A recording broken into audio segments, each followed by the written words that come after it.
اسلام کے سنہری دور کے پہلے ایپیسوڈ میں خوش آمدید۔ 9ویں صدی سے 13ویں صدی تک بغداد شہر پوری دنیا کا انٹلیکچول ہب بنا رہا۔ اس دور میں مسلم دنیا نے سائنس، مذہب، فلسفہ اور ثقافت میں ترقی کا ایسا زمانہ دیکھا کہ اس سے پہلے یا بعد کی دنیا میں مثال نہیں ملتی۔ ہندوستان سے لے کر اسپین تک پھیلی ہوئی اس عظیم عباسی خلافت کے 7ویں خلیفہ مامون کا یہ ماننا تھا کہ ایک آئیڈیل فیوچر تبھی بن سکتا ہے جب سماج میں لوگ علم اور عقل سے کام لیں گے۔ تو بس اسی سوچ کو عمل میں لانے کے لیے یہ ضروری تھا کہ موجودہ سائنسی علوم اور روایات کو دنیا جہاں سے ایک مقام پر لایا جائے، ایک مقام پر جمع کیا جائے، اور مامون نے ایسا کر دکھایا۔ اس نے بغداد میں ایک ادارہ بیت الحکمت کے نام سے قائم کیا۔ بیت الحکمت یہ ایک ایسا ادارہ تھا جس کی ڈیفینیشن ہم آج کے ادارے کے ڈیفینیشن کے مطابق نہیں کر سکتے۔ یہ ادارہ ایک ہی وقت میں یونیورسٹی، لائبریری، ترجمہ کرنے کی جگہ اور تحقیقی تجربہ گاہ تھی۔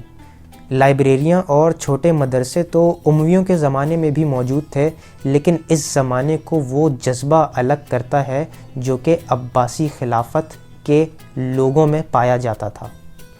تاریخ میں پہلی بار ہندوستان، مصر اور سابقہ بازنطینی اور ایران کی تحقیقی کام کو ایک جگہ لا کے اکٹھا کیا گیا۔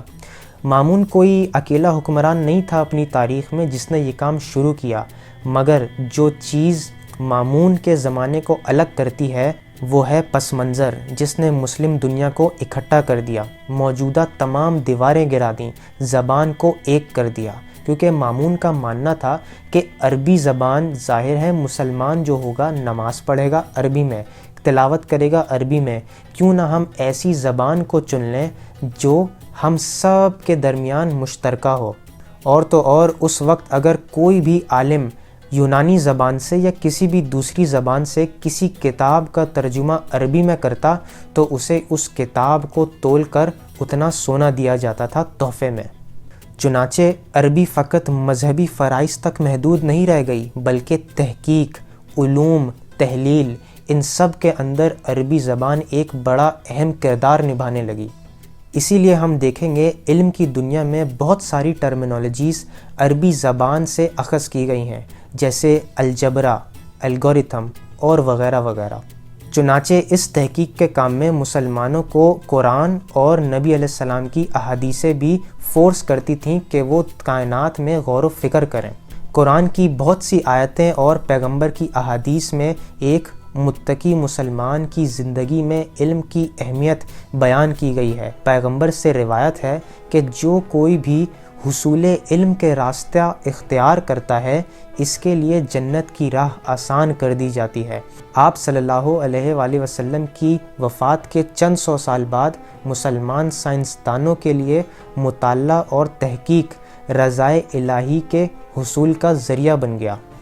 یہ چمکتا دھمکتا واحد پوری دنیا میں تنے تنہا بغداد شہر جہاں سے علم کے سوتے پھوٹتے تھے، وہیں بیت المقدس میں شامل ہونے والے دنیا کے 2 عظیم ایرانی میتھمیٹیشنز دنیا کے سامنے آئے، جن میں سے ایک نے رومیوں کے سسٹم آف نمبر کو چھوڑ کر ہندوستانی سسٹم آف نمبر اپنایا اور پوری دنیا میں میتھمیٹکس کی کایا پلٹ کے رکھ دی۔